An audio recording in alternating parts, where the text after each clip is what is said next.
The LA Clippers are finally on the board with James Harden after a thrilling third in-season tournament game, the first one at the Staples Center for the Clippers, and James Harden finished the game in the most poetic fashion possible, hitting a game-winning step-back 4-point play against his former team. What were the keys to unlocking James Harden's best game as a Clipper and Russell Westbrook to the bench? So much to talk about on today's Locked On Clippers. You are Locked On Clippers, your daily Los Angeles Clippers podcast, part of the Locked On Podcast Network, your team every day.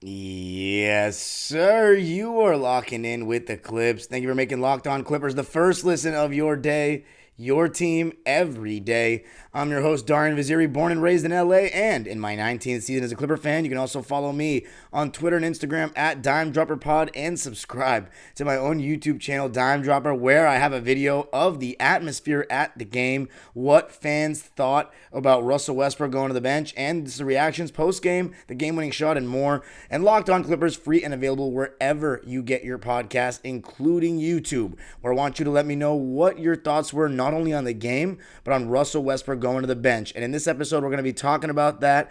Gonna start with the game because, I was going to do an episode, or I should say, I realized that going into the weekend, or going into this game, we had the big news that Russell Westbrook is going to be coming off the bench. And I wanted to do an episode about it, but I realized I really didn't have time. So we're just going to have to weave in the Russ news with this post-game episode. So let's just talk about the game first, and then at the end, I'll talk about the decision to put Westbrook on the bench and how it was made and all the conflicting stories about it. But let's just talk about this game. Clearly the best game of the James Harden era, as the result shows. But I always said my biggest problem with the trade was that I did not believe that these four could all coexist in the starting lineup. I repeated it over and over again ad nauseum. And people were rebuttaling me saying, oh, well, James Harden and Westbrook played together in Houston. And I kept saying to them, we have Paul George and Kawhi. The shot distribution is just not going to be all there for everybody. It's not going to be the best for the team. And Westbrook and Harden together with other stars is pretty clunky. So we've all seen now that the best combinations are with one of Westbrook or Harden in, not both of them in together. And what was shocking to me was in this game, even though James Harden started and Westbrook came off the bench, they still shared the floor for a bit in each half. I'll get into that a little later. But what a finish, huh? A neck-and-neck game. Clippers had their lead in the third quarter. Then the Rockets had their lead in the fourth quarter. It felt like it was slipping away.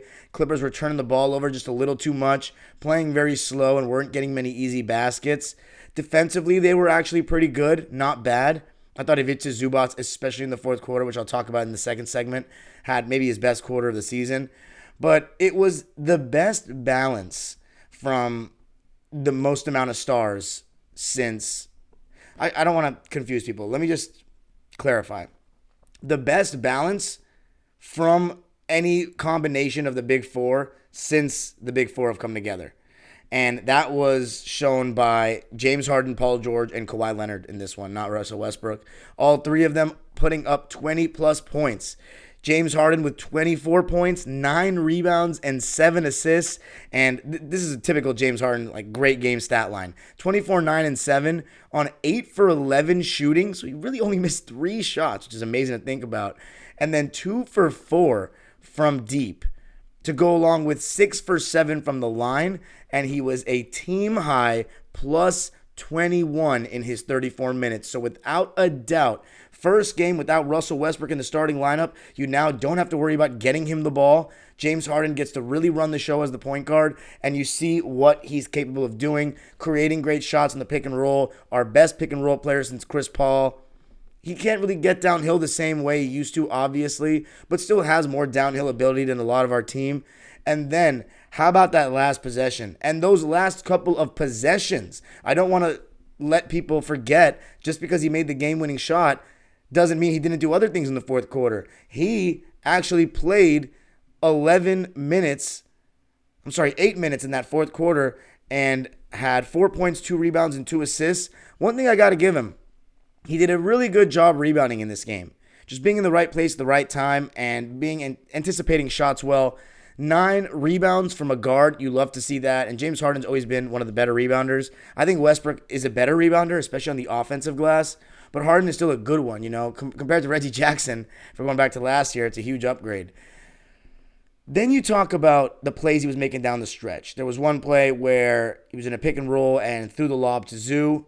And then to give us the lead, he had a crossover on Fred VanVleet right to left and then dropped it off to Ivica Zubac. So you're starting to see James Harden's passing ability, and there was a really good angle behind the basket of the pass that he made to Zoo to give us a 1-point lead with about, I want to say, a minute left in the game, maybe 50 seconds left in the game, where you just see James Harden's eyes looking at the basket, and then at the very last second, he looks at Zoo. So just great misdirection and keeping your defender on their toes by using your eyes. Young hoopers, if you're listening, use your eyes. Misdirection. Don't telegraph your passes. And Harden, you don't really get to see the eyes when you're watching on TV. But, obviously at the game, you don't really see it unless you're really close. And I wasn't in the building. A sellout again, by the way. So first sellout with James Harden. First game was not, because it was on a Sunday afternoon. That probably contributed. But this one was packed house, best atmosphere of the season, really energized. Friday night, in-season tournament court, which was actually pretty easy on the eyes in person. It's just the logo in the middle. I'm not a huge fan of how basic the Clips looks. But big plays down the stretch from Harden. And then one thing he does have over Westbrook, no doubt about it, is his ability to make free throws at a high clip. And he makes me very confident at the line. And speaking of free throws, actually, that's one thing the Clippers in the last 2 games have really annoyed me with. 21 for 30 in this game, 70%. The Rockets fans were complaining that the refs handed the Clippers the game. And it's funny because I'm such a Clipper fan. I'm seeing things from a Clippers-centric view. And I also didn't watch the game on TV yet. I haven't done a rewatch. So if I definitely will do a rewatch before Monday so we can talk about anything I missed on the Monday show for a little bit.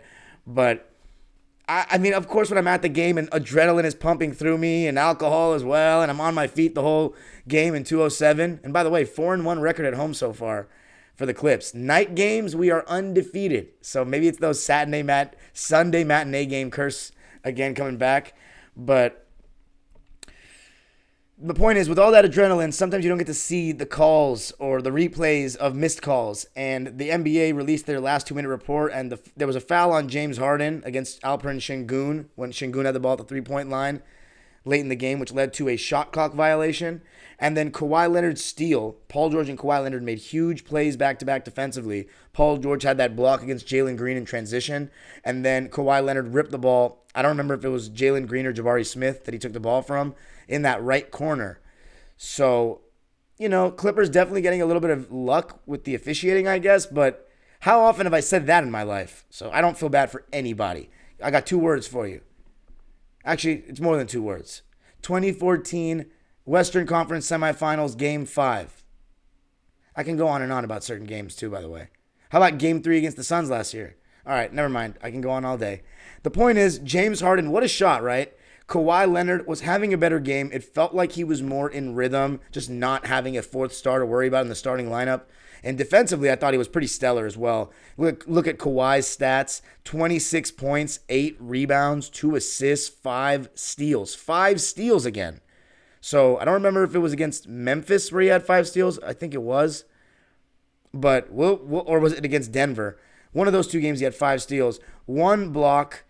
He did turn the ball over 3 times. And I have to say, the Stars have to do a better job taking care of the ball. You had 3 turnovers from James Harden, all of them in the first quarter. And when he had those in the first, I was like, oh my God, here we go again. 3 turnovers for James, 3 turnovers for Kawhi, 3 turnovers for Paul, and 2 for Russ. As you would expect. By the way, nobody besides Zubac turned the ball over, besides those guys. Just one time Zubac, and then a couple of team turnovers. But overall, let's look at the turnover numbers. 17 for the Rockets, 14 for the Clippers. It's so funny because I was checking when I was at the game, and the Clippers had more turnovers than them the whole night. So it looks like at the end of the game, Clippers took over on that in that respect. Both teams shot 43% from the field. The Clippers shot 38% from three, the Rockets 32% from three, and both teams shot 70% from the line. Clippers shot 21 for 30, and Rockets shot 14 for 20. So an extra 7 makes for the Clips and an extra 10 attempts for the Clips. The rebounding battle was dead even at 47, but the Clippers, it was just a slower pace with James. It was what you'd expect. Ty Lue said before the game, I don't really care about pace anymore. Just get a good shot. Just make sure you have a flow to your offense. And I have to admit, it was very slow, a lot of no-pass possessions. I don't think it was very smooth. Clippers got to do a better job moving the ball, and that's not all on James Harden at all. Paul George, Kawhi Leonard are guilty of it as well. You can even look at the last possession of the game. Kawhi Leonard was not doing anything. He was just dribbling in place on the right wing against Jabari Smith. The whole right side of the floor was cleared out for him, and the left side they were pulling over at the nail away from Harden to help off of him. But I thought Kawhi was going to try to go hard right and then pull up. Didn't want to do that. Went for the three, pump faked, had Jabari Smith in the air, then threw it to Harden with 5 on the shot clock. A guy like Norman Powell or Paul George would have taken the catch and shoot three. Of course, James Harden not super comfortable with that catch and shoot three. There was a play in the first half where he caught the ball in the corner and he passed up the catch and shoot three, and the whole crowd groaned. So as I've repeated on several podcasts so far, the Clipper fans, it's going to take some time to warm up to James Harden because he started out 0-4 before he even played one home game for us. And a lot of fans didn't really want James Harden. So the Russell Westbrook thing, it was more instantaneous where the Clippers started liking him because you saw, animated he was that first game, interacting with the crowd, and then second highest scoring game in NBA history. So you started to see, this could be good. Whereas Harden, it's taking a little more time, but no better way to gain some favor with fans than make a game-winning 4-point play in front of a sold-out crowd. I mean, what an amazing shot, right? That extra step back that you would never have seen in the NBA 15 years ago, 10 plus years ago, would have been a travel. By the letter of the law now, it is legal for anybody wondering, and James Harden made that move a thing. And for him to hit his old team with it, that he did that move with so many times, and make that shot, I mean, what a shot. And you know what? As much as I'm a Russell Westbrook kind of, not a Russell Westbrook fan in the sense that, I'm not a stan of Russ. I'm not a guy that follows him wherever he goes. I'm Clippers through and through. But I was, pro Russ. I think there's no doubt in my mind, Russ does not hit a shot like that. It's just a simple fact.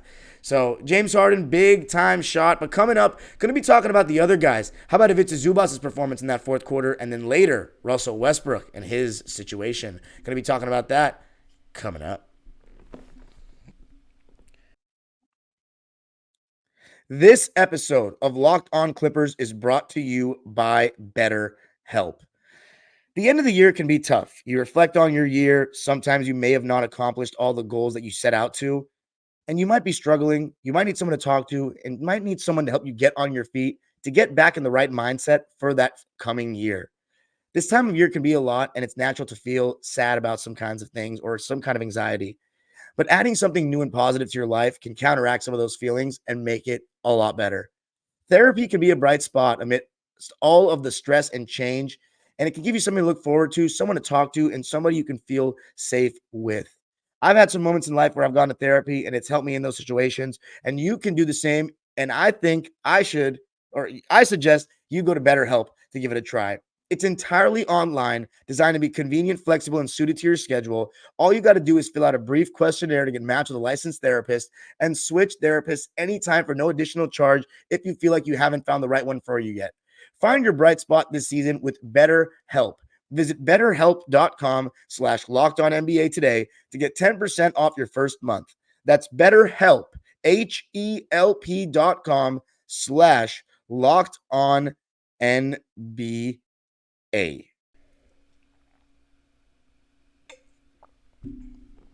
All right. Let's talk about the other guys and just the sequence of the game. So, first quarter, I thought it was a pretty good start for the Clips. 29-23 first. You started to see that better balance that I've talked about so many times I'm not a fan of 4-star kind of teams. And for all those that are saying, stop saying Russ is a star, he's not a star. It doesn't matter. Look at the hoopla around everything surrounding this team and Russ and the decision to bench him. If that's just a guy that's never made the All-Star team ever once in his life, or maybe even once in his life, do you think it would be that big a deal?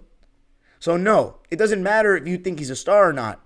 The team respects him like one. The media respects him like one. And he still has performances on a given night that are star-like. So my point is, when you have 4 guys that are used to having the ball in their hands, and it's not a seamless fit, which everybody can see now that I've been saying for months, I'm not a huge fan of it. But 3 guys, we've seen that work plenty of times in NBA history. And I never said once that James Harden is a bad fit next to Kawhi and Paul George. I just am not sure, and I think only time will tell whether James Harden's a better fit than Russ with them. Because, the pros and cons with them are Russ is going to push pace, which Paul George seems to like, but Kawhi Leonard maybe not as much, and try to get us some easy baskets. It didn't feel like we were getting many easy baskets in the game yesterday. And also, it makes our defense better, makes us more athletic, so it feels like we can swarm teams and go from defense to offense quicker. So those would be the pros for Russ. Also, even though Russ is a good passer, he's not much of a pick and roll player anymore. And he never was the best pick and roll player. But now, he's more of coming up the court, looking for Kawhi and Paul George to get him into quick actions and hit him off screens and stuff like that. Whereas James Harden comes up the court, he can create more in the pick and roll, being one of the best pick and roll players. So 2 different approaches. The main thing that people like about Harden is that he can space the floor, right? That he's a better shooter. That's really the one thing that he has that Russ doesn't, because overall I think Russ actually does more things off the ball in the sense that he's a better offensive rebounder. He's a much better roller. Like James Harden's not a roller. He's not going to catch the ball and coming off a screen and drive full speed and make a play right now. That's not who he is. He can't really elevate that well. Whereas Westbrook can catch the ball going downhill, and guys will not even go up for the block because they're scared. Sometimes that'll happen. Harden, that's not happening. So, I think Westbrook could be used in more ways off the ball, but James Harden might just be better in the simple sense that he can shoot the ball from outside. So have your debates on that. Point is, this seems like it's going to be the route for the Clippers going forward. I mean, they got Russell Westbrook on a buyout and then re-signed him for the cheap. James Harden's getting paid $35 million, and they traded a fan favorite and 2 really solid defensive wings for him. And a pick. So it's kind of a bad look if they don't play him. And James Harden, I've said since 2017, sorry Westbrook fans, that he's better than Westbrook. I've said that. I just didn't know if he was the better fit. And I'm not going to say he is after 1 game, but the fact of the matter is it doesn't really matter because the decision has been made and now Harden's that guy. And I thought that in the first quarter, the distribution, shots-wise, was a lot better. Kawhi Leonard was getting going a bit. Paul George was getting going a bit. And it was Paul George in the first half that really led the way for the Clips. Being aggressive, had 13 points at halftime, cooled down a bit in that second half. But actually it was 13 points in the first quarter for Paul. 5 for 9 and 2 for 5 from 3. He was really aggressive. Kawhi only had 1 shot in the first and made the 3. And then Terrence Mann. I haven't even mentioned him once so far. Starting for the first time this season, and it was just great to see somebody pick up full court. Like somebody with that kind of defensive attitude picking up Fred VanVleet full court. And then we saw James Harden guarding Jabari Smith. Zubats guarding Şengün. By the way, Şengün, what a player. What a young player. Can shoot the ball. Great passer for a big man. Can put the ball on the deck. Good post game. Been putting in work with Hakeem Olajuwon over the last year or so. Very special young player over there in Houston that I really like. And then who was guarding Dylan Brooks? I think it was Kawhi guarding DB and then Paul George guarding Jalen Green. And then sometimes they'd start possessions with Kawhi guarding Jalen Green. But it was mainly Terrence Mann on Fred VanVleet. And I thought it was solid. Our defense definitely looked better. And I also got to give a shout out to James Harden. I've been saying in the podcast that Harden has only given us 1 good quarter of defense per game. And then after that, it's just awful. This game, he was passable the entire way. I thought he made some decent rotations, more so on the perimeter than around the basket. His rotations around the basket are non-existent. Whereas Russ, he actually is much better at rotating around the basket. But He didn't really get beat that much off the bounce, James Harden. He wasn't put in that many pick and roll situations defending, which is good because you don't want him, navigating screens and stuff like that. And his effort was pretty solid throughout the game. And as I said, the rebounding was big. So one aspect of defense is ending possessions, and rebounding is a way to do that. So if James Harden can consistently give the Clippers that kind of effort through 4 quarters defensively, it really increases or raises the ceiling of the team. Let's talk about the substitution pattern. So Russell Westbrook came in the game with Norman Powell and Daniel Tice, who made his Clipper debut, which was amazing because he just got cleared off waivers earlier Friday afternoon. Then he comes in and plays and actually does okay. Deterred a couple of shots at the rim, even though he got postered a couple times. He did deter some shots, and he's just out there to give some, be a big body on defense and give us some spot minutes, and that's exactly what he did. Now, the PJ Tucker at the 5 stuff, we saw a little bit of that. Not a fan, and fans are already calling PJ Tucker Ty Lue's new Marcus Morris. I mean, if there was anyone I could single out that I thought wasn't great on defense, because I thought Harden wasn't bad, I thought Westbrook defensively was pretty good, actually, it was PJ Tucker. It felt like he was just getting blown by left and right. Like, Houston just had way too much quickness off the bounce for him. But anyway, so those 3 came in the game at the 4:39 mark of the first quarter for Zoo, Terrence, and Paul, which shocked me because I thought Russ was going to play with Paul. He was playing with Harden and Kawhi, which I found interesting. And the Clippers were up 18-15 when that happened. And then the sub was made at 2:37 to take Kawhi out, put in PJ Tucker. And then James Harden came out at the 1:58 mark of the first quarter for Paul George. So about 3 minutes played together, Russ and Harden, and it was no difference in the score. We were up by 5 when Russ came in the game. We were up by 3 when Russ came in the game, and then we were up by 5 when James Harden came out of the game. So we actually were +2 in those first half minutes. And then as far as those second unit minutes, the second quarter wasn't very good, to be honest. The Rockets outscored the Clippers 27-19. Russ didn't have the best game. I thought he took a couple of bad shots.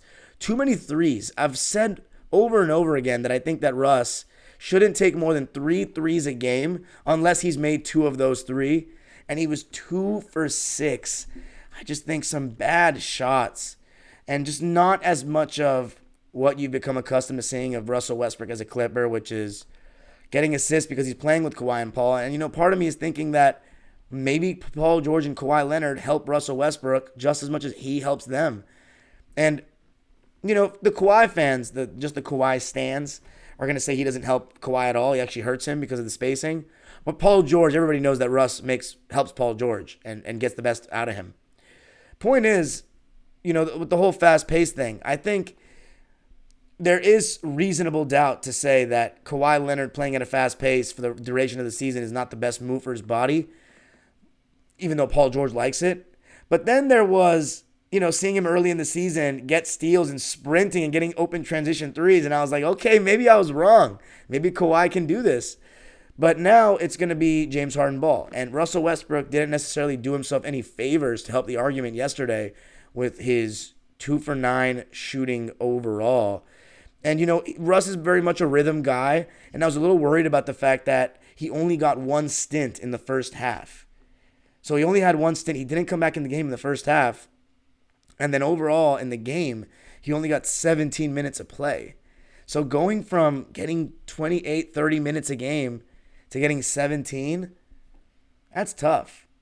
Thankfully, the Clippers, still were able to rally and had a very solid third quarter. Kawhi Leonard was really, really much better in the second half, especially the third quarter. He came out super aggressive, 9 points on 3 for 6 shooting.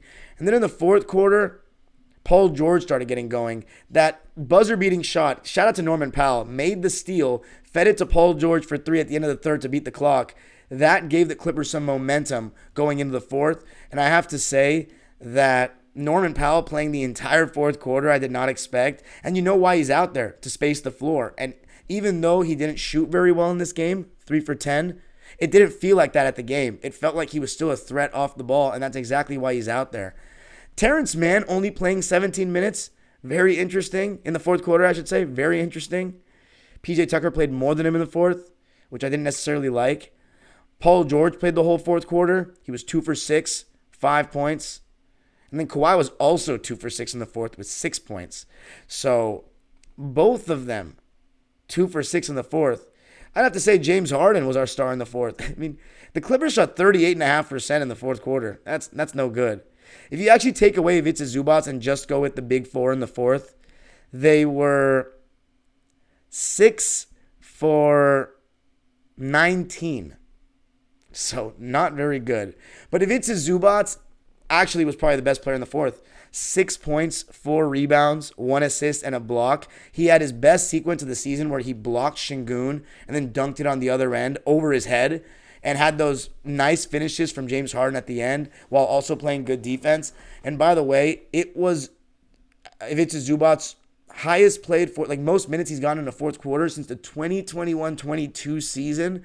So after not getting minutes in the fourth against Denver, he had the best fourth quarter he's had in God knows how long. So great to see. Maybe, just maybe, that can give Ivica Zubac the confidence that he needs going forward to play at an even higher level. Clippers outscored the Rockets 31-27 in the third, and then by 4 again in the fourth, 27-23 to win it 106-100 and break the Houston Rockets' 6-game winning streak and also break their own 6-game losing streak and 5 with James Harden. As far as Zubac in the game, 12 points, 7 boards, 2 assists, and 2 blocks on 6 for 8 shooting. He missed both of his free throws, which was frustrating because everybody was missing free throws at that time. He played 35 minutes, which is pretty high for Zoo, and he was a plus 12 in those minutes, so very solid game from him. And then Paul George, 23 points, 8 rebounds, 3 assists, 2 steals, and a block. Also turned the ball over 3 times, as I mentioned earlier. Efficiency, great from 3, 4 for 10, 3 for 3 from the line, but 8 for 22 overall, which isn't great. 40 minutes played, though, so wow. Paul George giving us everything there. Norman Powell played 30 minutes, 13 more than Russell Westbrook. And coming up, going to talk about the whole Russell Westbrook situation, his body language and reaction towards the end of the game, and the decision for him to come off the bench. Going to be talking about that coming up.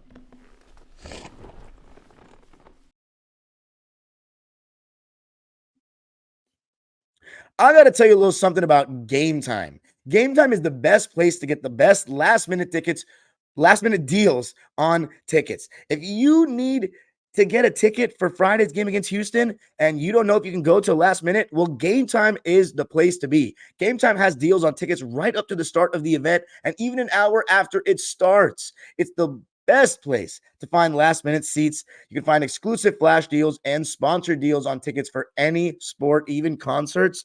And the Game Time guarantee means you'll always get the best price. If you find tickets in the same section and row for less, Game Time will credit you 110% of the difference. Just download the Game Time app, create an account, and use code LOCKEDONNBA for $20 off your first purchase. Terms apply. Again, create an account and redeem code LOCKEDONNBA for $20 off. Download Game Time today. Last minute tickets, lowest price, guaranteed. All right. So the Clippers winning at 106-100, getting James Harden's first win as an LA Clipper in a game winner. What incredible fashion to do it in. Paul George, Kawhi Leonard, I just want to give him a shout out so far. Knock on wood. And this wood so far that I've been knocking on has worked.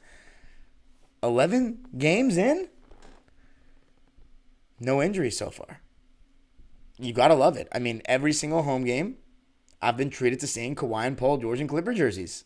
And that is an amazing sight for a Clipper fan. Just perspective. We have these guys on our team. And we haven't been able to enjoy them playing on the court together much at home over the last 4 years. We haven't. So it's great to see it. And now you have 2 other stars and big names you see on a nightly basis. So it's just, the stars are out in full effect. I would love to just put all their resumes together and see how many all-star, all-NBA they have. I mean, it's just unbelievable. This is the LA Clippers. For anybody that's been a fan as long as me or longer, like we still got to, even though we're 4-7, like let's take it back and just realize what we have in front of us. It's insane. 2019-20, Kawhi and Paul George have come together. Harden and Westbrook have come together. And imagine selling someone in 4 years, they're all going to play together. Now, oh my God. But let's talk about it, right? The news came out early on Friday morning, reported first by Chris Haynes of Yahoo Sports, that Russell Westbrook had volunteered to come off the bench. My initial reaction was, damn, I wish it was Harden, but now we got a chance to win it all again. I'm serious. I'm serious, people. My whole hesitation, I didn't want to trade for James Harden because I thought it would be a little complicated, and I'm not a huge fan of his personal game. But part of why I didn't want it was because I heard, and I wasn't the only one, because Andrew Greif, Law Murray, these Clipper beat writers said that Westbrook is not coming off the bench. Ty Lue is not going to put him on the bench. Literally a couple weeks before, honestly a week before it happened, that report came out. So I had been told by people that Westbrook is not coming off the bench. And of course, I just assumed Harden's not going to come off the bench. So just like they started, I thought that's what would be the case, that they were going to play all four together. And in my opinion, that had no chance of winning a ring. None. But moving one to the bench, I think we got a chance.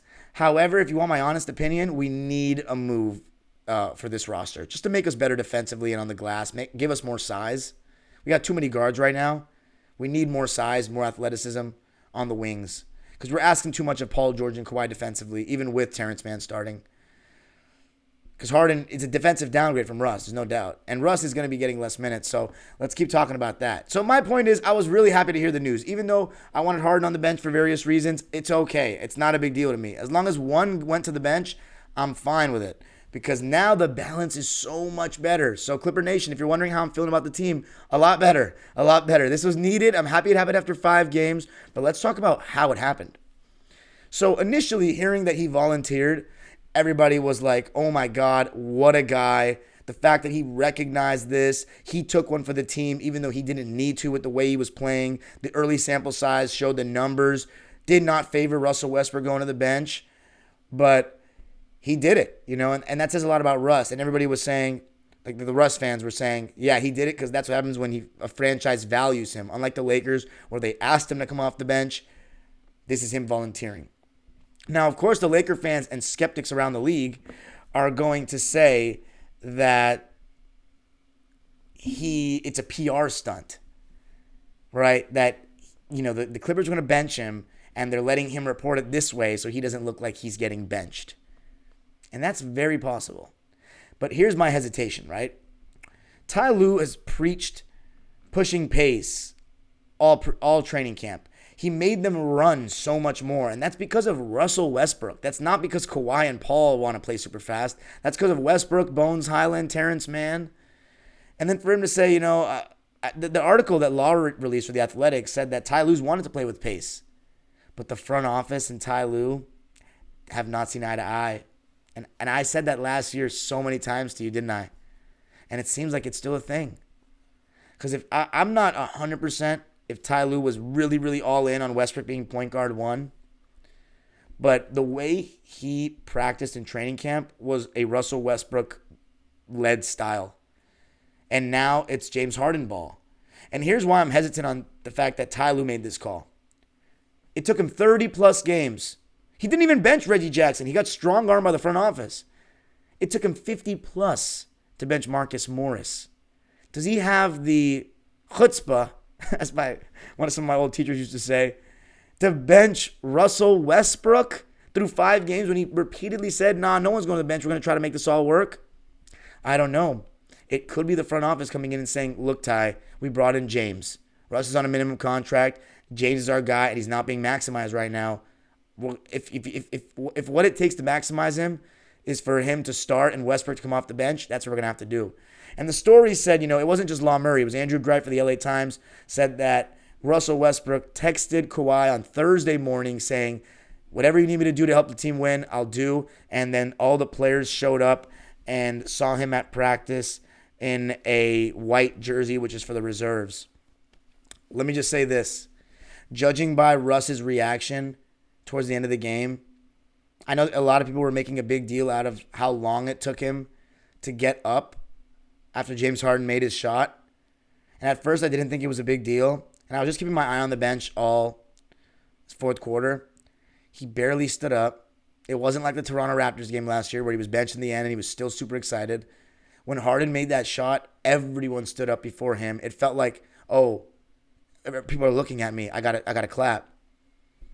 It's tough. I want the Clippers to win, but I also think that keeping everyone happy is the best. You don't see teams win a championship where rotation players are not happy and not getting the most out of themselves. And when I say, I'm talking championship, winning it all, not coming up short, not going to the finals and losing. Teams that win. Like, for example, look at the Warriors and the Nuggets, these last two champions, even Milwaukee. What player in their rotation was not being maximized? Because everybody was getting the most out of everybody, right? Everybody was in their perfect role. I really don't know if Russell Westbrook is a great backup point guard. Maybe he needs to play with Kawhi and Paul George to be successful at this stage of his career. I don't know. I don't think that Ty Lue playing Harden and Russ together, though, for any time makes sense. There was too many open threes that Russ was forced to take, and we just don't need that. We just don't need it, and I feel like with Harden, he's more encouraged to shoot him. So, not a fan of that, but it's something to keep an eye on. I don't want to make a big deal about it, but it's absolutely going to be a storyline, and it could be a distraction at this point. I feel really sorry for Russ, but I also don't in the sense that, look, everyone tells me Russ has no power to push back on Harden because he's on a minimum contract. That may be true. I'm not saying he could prevent a trade, but the reports weren't that anybody was resistant to it. It was that Russ is down. And I'm sorry, but if he was down fully without any pushback, then he has nobody to blame because the writing was on the wall. The writing was on the wall that they wouldn't work well together anymore. So it is what it is. I don't know what to tell you. I want to see the Clippers win. I want all four of them to be maximized, but I don't know how that's possible. It could just be one game and Russ is going to play better going forward, but 17 minutes, the floor spacing that Ty Lue likes, if James Harden continues to play really well, which he's only going to play better. It's James Harden. He's still a really good player. It's going to be tough for Russ. 8 points, 3 boards, 2 assists for Brody in just 17 minutes on 2 for 9 shooting and 2 for 6 from 3, 2 for 4 from the lines. Just not very good shooting splits. Thought he played some pretty good D, though. PJ Tucker had a donut, and he was a minus 24, the team's worst by far. So we got to limit his minutes. But that's it for me in this episode. Let me know what you think. Congrats to James Harden for getting the win. The age-old proverb continues. Go Clippers. And you can follow me on Twitter and Instagram at DimeDropperPod and subscribe to my own YouTube channel, Dime Dropper, to see the game winner in person, fans' reaction, and more. Peace, and have a great weekend. We're back against San Antonio on Monday.